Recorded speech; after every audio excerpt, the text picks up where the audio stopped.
Hello guys, welcome to Tripathi tutorial. आप सभी का स्वागत है मेरे चैनल में। और गाइस हम लेकर के आए हैं आपके लिए एसक्यूएल की सीरीज। तो एसक्यूएल की सीरीज में गाइस आज हम स्टार्ट करेंगे एसक्यूएल। तो एसक्यूएल में सबसे पहले आपके पास एक सॉफ्टवेयर होना चाहिए एसक्यूएल को यूज करने के लिए। तो उसको आप डाउनलोड कर सकते हैं ईजिली। आप क्रोम पे जाइए, जैसे कि मेरा क्रोम कहाँ है, ये रहा। क्रोम पे जाइए और मेरे में एक्चुअली नेट नहीं है, मैं आपको सिंपली बता दे रहा हूँ आपको डाउनलोड कैसे करना है। ठीक है, आप क्रोम पे जाएंगे, वहाँ पे आप लिख दीजिएगा माई एसक्यूएल या लिख दीजिए डाउनलोड माई एसक्यूएल। तो जब आप लिखेंगे तो आपके सामने कई ऑप्शंस आ जाएंगे, उनमें से जिस ऑप्शंस पे आप क्लिक करेंगे और वहाँ से आप अपना एसक्यूएल डाउनलोड कर लीजिएगा। ठीक है, तो इस तरीके से आपको डाउनलोड करना है। अगर कोई प्रॉब्लम आती है तो मैं एक लिंक डिस्क्रिप्शन में अपने डाल दूंगा, जिसकी मदद से आप इजीली एसक्यूएल डाउनलोड कर सकते हैं अपने लैपटॉप में, ठीक है, या सिस्टम में। तो गाइज हम स्टार्ट करते हैं कि हम एसक्यूएल करते कैसे हैं। ठीक है, एसक्यूएल की कोडिंग कैसे करते हैं हम उसको स्टार्ट करते हैं। तो गाइज सबसे पहले आपको क्या करना पड़ेगा, जब आपका सॉफ्टवेयर डाउनलोड हो जाएगा आपके सिस्टम में, तो वो उस टाइम पे आपसे कुछ चीजें मांगेगा। जैसे वो पूछेगा होस्ट नेम, तो आपको होस्ट नेम डालना पड़ेगा। आपसे वो उस समय पासवर्ड भी पूछेगा, तो आपको वो पासवर्ड जो आप उस समय डालेंगे डाउनलोड करने के बाद, तो उसको जरूर याद रखिएगा। ठीक है, क्योंकि वो बहुत इंपॉर्टेंट होता है पासवर्ड। तो आपको क्या करना है, मान लीजिए मैं ये मान के चल रहा हूँ कि आपके सिस्टम के अंदर एसक्यूएल डाउनलोड हो चुका है। अगर नहीं हुआ है तो पहले आप डिस्क्रिप्शन में जाइए, जो लिंक पड़ा है उस लिंक से पहले आप डाउनलोड कर लीजिए। ठीक है, तो मैं मान के चल रहा हूँ कि आपके सिस्टम में डाउनलोड पड़ा है। तो आप जाइए सर्च बार पे, सर्च बार पे आपका नाम क्या है, माई एसक्यूएल। तो आप करिए माई एसक्यूएल। अब आपका आ गया, सबसे पहले पाथ आ गया कोडिंग के लिए। ये आपसे बोलता है एंटर पासवर्ड। एंटर पासवर्ड में आपको क्या डालना है, पासवर्ड डालना है। ठीक है, वो पासवर्ड जो पासवर्ड जब आप डाउनलोड कर रहे थे एसक्यूएल को, डाउनलोड करने के बाद जो आपने डाला था। ठीक है, तो मैंने जो डाला है, मैंने अपना पासवर्ड डाल दिया। ठीक है, पासवर्ड डालते ही आपका पाथ रेडी हो गया कोडिंग के लिए। अब कोडिंग में करते क्या है, तो गाइस जब कभी भी हम एसक्यूएल की कोडिंग करते हैं तो सबसे पहले हमें क्या करना पड़ता है, हमें एक डेटाबेस क्रिएट करना पड़ता है। ठीक है, सबसे पहले मैं आपको एग्जांपल देता हूं जिससे आपका डेटाबेस क्लियर हो जाएगा, है क्या, टेबल्स क्या है, ये सब क्लियर हो जाएंगे। जैसे आपका एक कॉलेज है, अब कॉलेज तो बहुत बड़ा है।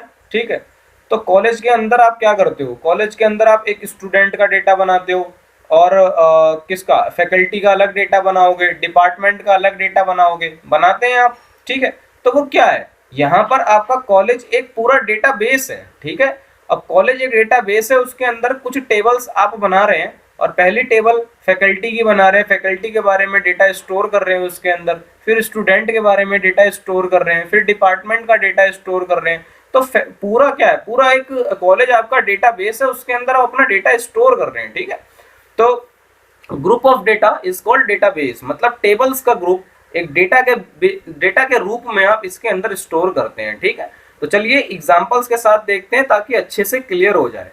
जब कभी भी आप डेटाबेस पे काम करते हैं और आपको डेटाबेस बनाना है, तो आपको लिखना पड़ेगा क्रिएट डेटाबेस। ये कंफर्म है, क्रिएट डेटाबेस।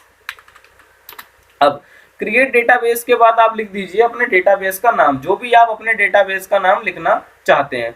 तो मान लीजिए मैं जो डेटाबेस बनाना चाह रहा हूं, मैं एमसीए का बनाना चाह रहा हूं, तो मैं लिखता हूं क्रिएट डेटाबेस एमसीए। तो मेरे में पहले से ही एक एमसीए का डेटा बना हुआ है, इसलिए मैं इसे MCA1 कर देता हूं।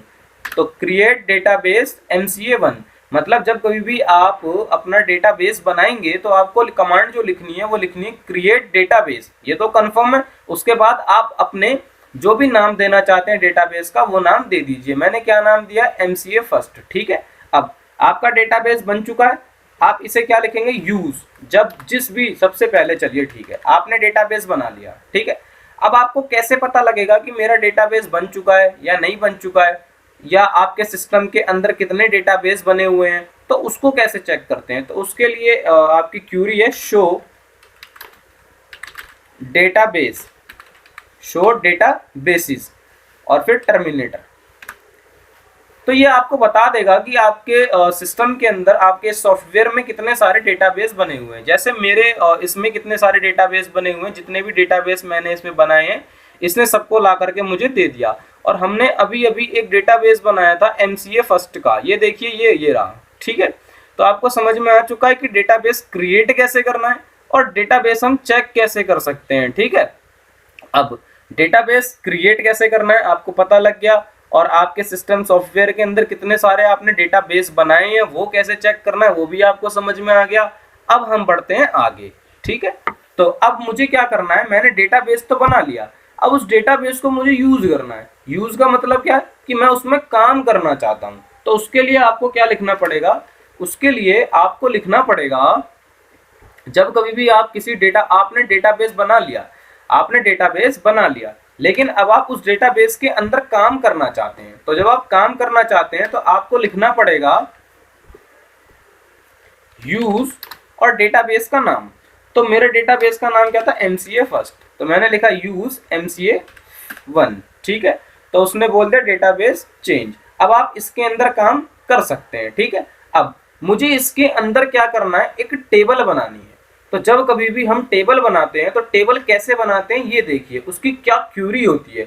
तो टेबल बनाने की क्यूरी होती है क्रिएट, ध्यान से सुनिएगा, क्रिएट टेबल, ये लिखेंगे आप क्रिएट टेबल, फिर टेबल का नेम जो भी आप उसका नाम रखना चाहते हैं। जैसे क्रिएट टेबल मैंने लिख दिया, मैं उस टेबल का नाम रखना चाहता हूं स्टूडेंट, मैंने उस टेबल का नाम क्या लिखा है, स्टूडेंट। क्रिएट टेबल ये फिक्स है, फिर टेबल का नेम जो भी आप देना चाहते हैं, तो मैं स्टूडेंट देना चाहता हूं, मैंने स्टूडेंट दे दिया।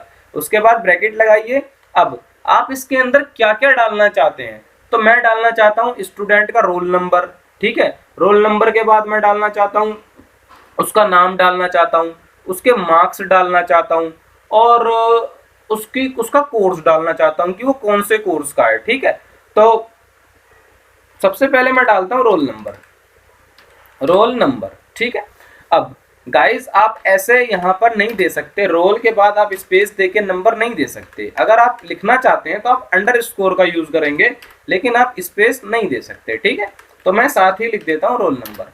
अब जो रोल नंबर आप लिखने वाले हैं वो इंटीजर है या स्ट्रिंग है, तो जब कभी भी आप इंटीजर यूज करेंगे कोई वैल्यू, तो आपको बताना पड़ेगा कि ये इंटीजर है या कैरेक्टर है, जो भी है।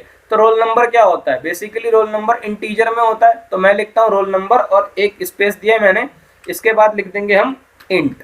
ठीक है, पहला काम हो गया रोल नंबर के लिए। अब रोल नंबर के बाद मुझे नेम के लिए काम करना है, तो नेम में दे देता हूँ नेम। ठीक है, नेम के बाद एक स्पेस दिया। अब नाम जो होता है मेरा वो हमेशा कैरेक्टर में होता है, तो उसके लिए आपको यूज करना पड़ेगा वेर कैर। क्या यूज करेंगे आप, वेर कैर। और वेर कैर आपसे पूछता है कितने डिजिट का आप देना चाहते हैं, तो 20 डिजिट ले लो, इससे बड़ा तो नाम होता नहीं है। ठीक है, अब देखिए रोल नंबर के लिए काम हो गया, नाम के लिए काम हो गया। बस आपको दो चीज याद रखनी है, जब आपको इंटीजर वैल्यू लेनी है, इंटीजर आप लेना चाह रहे हैं वहां पे इनपुट, तो आपको जो भी वेरिएबल आप ले रहे हैं, जैसे मैंने रोल नंबर लिया है तो इसके आगे मैंने इंट लगाया क्योंकि रोल नंबर इंटीजर होता है। नाम लिया, नाम के आगे मैंने वेर कैर लगाया। ठीक है, क्योंकि कैरेक्टर वैल्यू ही तो नाम होती है। अब रोल नंबर हो गया, नाम हो गया, अब क्या होगा, अब रोल नंबर हो गया, नाम हो गया, फिर कोर्स ले लो। कोर्स, कोर्स में क्या आएगा, वेर कैर आएगा, क्योंकि कोर्स क्या होते हैं, MCA हो गया, MBA हो गया, BBA हो गया। ठीक है, तो इसको 10 कर दो, क्योंकि 10 लेटर से बड़ा मेरे ख्याल से कोई कोर्स होगा नहीं। ठीक है, तो ये भी हो गया, कॉमा। अब अगला मार्क्स ले लो।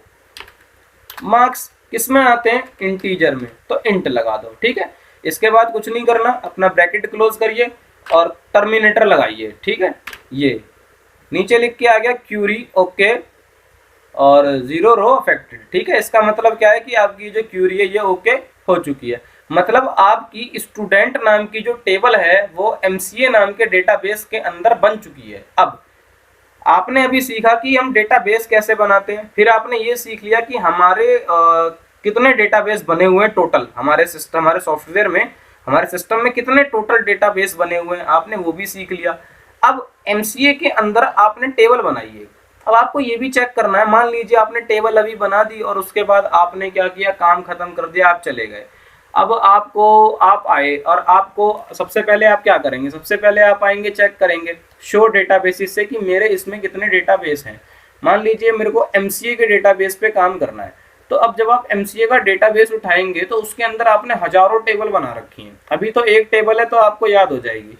जब आपने हजारों टेबल बना रखी है तो वहां पे याद करना थोड़ा सा इम्पॉसिबल है। तो उसलिए आप क्या करेंगे, उसमें कुछ क्यूरी लिखेंगे जिससे आप टेबल्स भी चेक कर लें कि कौन कौन सी टेबल्स हैं उसके अंदर, फिर आप उसके अकॉर्डिंग आप काम करेंगे।